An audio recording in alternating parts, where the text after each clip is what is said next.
Hello students. आज इस video में हम लोग वर्क के लिए जो इम्पोर्टेंट कंडीशंस है उसके बारे में जो है स्टडी करेंगे कि वर्क के लिए क्या इम्पोर्टेंट कंडीशंस है। तो इसमें जो है किसी भी फोर्स के जरिए जो किसी ऑब्जेक्ट पे वर्डन होता है उसके लिए जो है दो मेन इम्पोर्टेंट कंडीशंस होते हैं। पहला कि किसी भी ऑब्जेक्ट पे वर्क होने के लिए कि कोई एक्सटर्नल फोर्स लगे, पहला जो है फोर्स लगे। दूसरा, वो फोर्स जो है उस ऑब्जेक्ट को डिस्प्लेस करे और उसमें जो डिस्प्लेसमेंट हो किसी भी डायरेक्शन में हो सकता है, सिर्फ जो है नॉर्मल डायरेक्शन को छोड़कर। तो इसके बारे में हम लोग जो है वर्क के होने के लिए जो कंडीशंस है उसके बारे में हम लोग लिख लेंगे। तो हम लोग लिखेंगे next for work to be done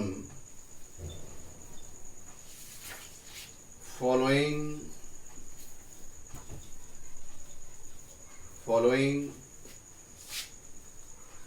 conditions must be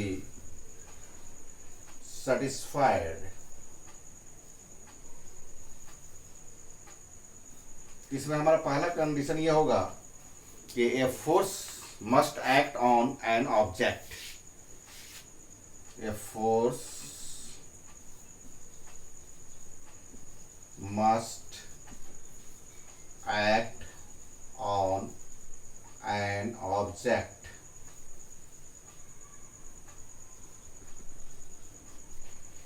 A force must act on an object and दूसरा में ये होगा कि applied force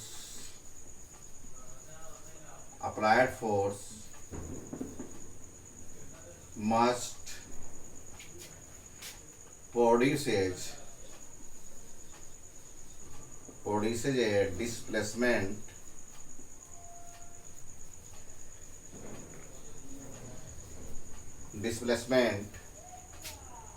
in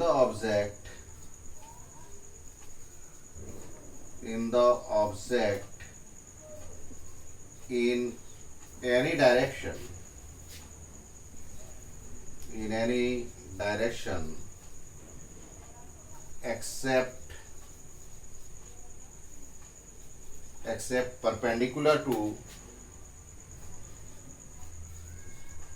except perpendicular to the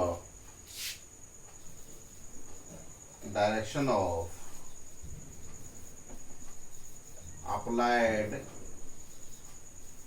applied force।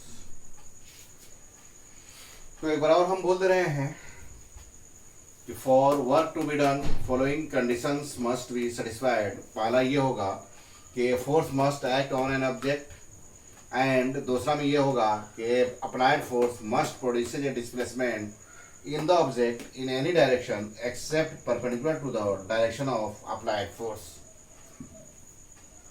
तो इसको आप लोग लिख ले। अब हम लोग वर्क के फॉर्मूला के बारे में देखेंगे कि वर्क का फॉर्मूला क्या होता है। तो इसको जो है नेक्स्ट कंसेप्ट में हम लोग लिखेंगे कि if a force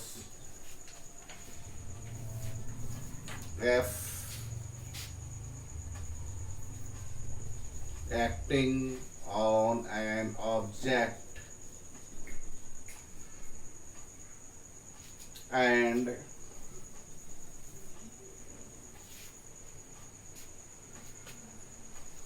displaces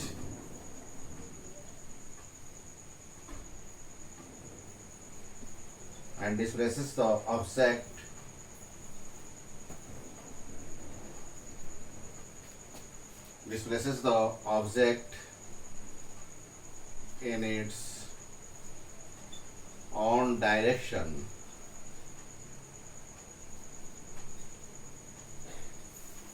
by a displacement by a displacement S, then the work done on the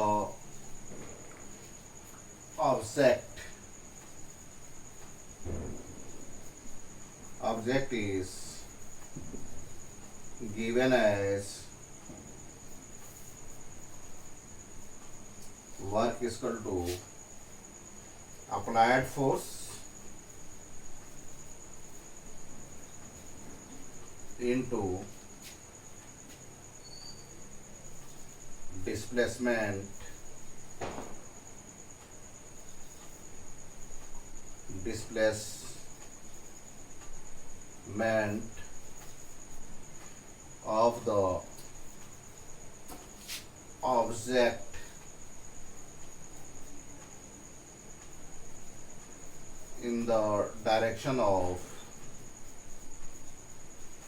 in the direction of force। तो यहाँ पर W बराबर हो जाएगा F इंटू S। तो एक बार और हम बोल दे रहे हैं कि if a force F acting on an object and displaces the object in its own direction by a displacement S, then the work done on the object is given as work बराबर applied force into displacement of the object in the direction of force। अब आगे के जो concept में हमारा ये होगा कि the SI unit of work is joule and 1 joule is equal to 1 newton metre होता है। यानी कि वर्क का जो SI यूनिट होता है वो जूल होता है और 1 जूल बराबर 1 न्यूटन मीटर होता है। इसलिए जो है वर्क का हम लोग जो है फार्मूला देख लिए हैं। वर्क इज इक्वल टू होता है क्या होता है F इंटू एस। तो फोर्स के लिए क्या होगा SI यूनिट न्यूटन और डिस्प्लेसमेंट के लिए क्या होगा मीटर। इसलिए 1 जूल इज इक्वल टू क्या होगा 1 न्यूटन मीटर। और कभी कभी ऐसा भी होता है कि सवाल पूछा जाता है कि व्हाट इज 1 जूल, या ऐसा भी क्वेश्चन किया जाता है कि डिफाइन 1 जूल। तो उसके लिए हम लोग क्या करेंगे, उसका आंसर ये देंगे कि when a force of 1 newton moves an object through a displacement of 1 metre in its on direction, then the work done on the object is called 1 joule. यानी कहने का मतलब यह है कि अगर 1 न्यूटन का फोर्स किसी ऑब्जेक्ट पे लगकर उस ऑब्जेक्ट में अगर जो है 1 मीटर का डिस्प्लेसमेंट जो है प्रोड्यूस कर रहा है, या उस ऑब्जेक्ट को 1 मीटर डिस्प्लेस अगर करेगा, तो अब हम कहेंगे कि इस 1 न्यूटन फोर्स के जरिए जो ऑब्जेक्ट पर जो वर्क हुआ वो 1 जूल हुआ। अब एक बार और सुन लीजिए कि अगर जो है 1 न्यूटन का फोर्स किसी ऑब्जेक्ट पे लगकर उसमें जो है 1 मीटर का जो है डिस्प्लेसमेंट को अगर प्रोड्यूस करे, तब कहा जाएगा कि जो ऑब्जेक्ट पे जो वर्क हो रहा है वो 1 जूल के बराबर है या 1 जूल कहलाएगा। कि इसको भी आप लोग लिख लें। अब जो है आगे हम लोग कंसेप्ट देखेंगे कि लेट अस सपोज इस बात को समझे कि अगर फोर्स और डिस्प्लेसमेंट के बीच का एंगल थीटा हो, यानी कि जैसे आप फिगर में समझे कि लेट अस सपोज कि कोई ऑब्जेक्ट है, या जैसे देखते हैं हम लोग बच्चा सबका होता है जो ईंट होता है, ईंट में रस्सी उस्सी बांध के क्या होता है खेलते रहता है और इसको आगे की ओर क्या करता है ड्रैग करता है, खींचता है। तो लेट सपोज कि कोई यहाँ पर ऑब्जेक्ट है और इसमें जो है कोई फोर्स लग रहा है, लेट सपोज कि F, और इसमें जो डिस्प्लेसमेंट जो क्रिएट हो रहा है जो इस तरह से है, और यहाँ पर फोर्स और डिस्प्लेसमेंट के बीच का जो एंगल थीटा है। तो इस केस में जो वर्डन होगा उसके बारे में हम लोग स्टडी करेंगे। तो इसको हम लोग लिख लें कि if the angle between force F and displacement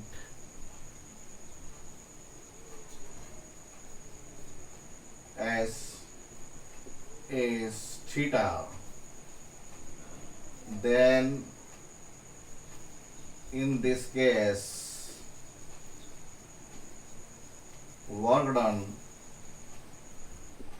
is given as W बराबर F into cos of theta.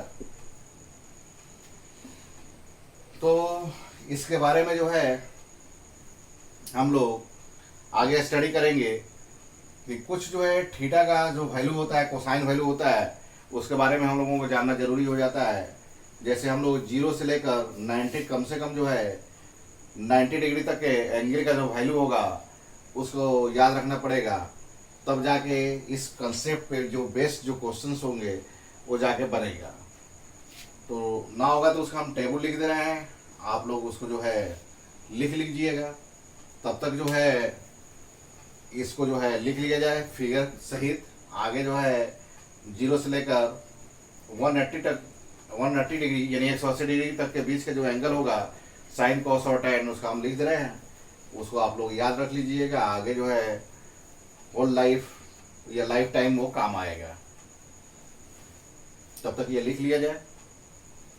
हाँ, तो कुछ जो है ट्रिग्नोमेट्रिकल जो है वैल्यू हम लोग दिए हैं उसको जो है याद कर लेना है। जैसे थीटा के लिए जैसे लेट सपोज कि 0 डिग्री होगा तो साइन 0 डिग्री 0 होगा, साइन 30 डिग्री हाफ होगा, साइन 45 डिग्री 1/2 होगा, साइन 60 √3/2 होगा, साइन 90 1 होगा, साइन जो है 120 डिग्री √3/2 होता है 120, और 180 भी इम्पोर्टेंट जो एंगल्स होते हैं उसका जो है साइन को साइन और टेंजेंट वैल्यू हम लोगों को याद रखना इम्पोर्टेंट जरूरी है। और साइन 180 डिग्री 0 होता है। फिर उसी तरह से कॉस 0 डिग्री 1 होगा, कॉस 30 डिग्री का होगा √3/2 होगा, कॉस 45 डिग्री 1/2, कॉस 60 1/2, कॉस 90 0, और कॉस 120 -1/2, कॉस 180 डिग्री -1। और उसी तरह से जो है टेंजेंट जो वैल्यू होगा एंगल का, और tan 0 degree = 0, tan 30 degree = 1/2, tan 45 1 होता है, tan 60 √3 होता है, tan 90 अनडिफाइंड हो जाता है, या इसी को हम लोग इन्फिनिटी बोलते हैं। और नेक्स्ट जो है tan 120 डिग्री -√3 होता है, और tan 180 डिग्री जो है 0 होता है। तो इसको जो है आप लोग सही से और अच्छे ढंग से लिख लें। ना तो वीडियो को जो है आप लोग स्टॉप करके और फिर दोबारा रिप्ले करके इसको लिख लेना ज़रूरी है, ये आगे बहुत ही काम आएगा। और जब तक ये एंगल का हम लोग वैल्यू याद नहीं रखेंगे तब तक जो है आगे न्यूमेरिकल और प्रॉब्लम को नहीं बना पाएंगे। इसलिए ये काफ़ी मल्टी बेनिफिशियल जो है चीज़ है, तो इसको लिख लिया जाए।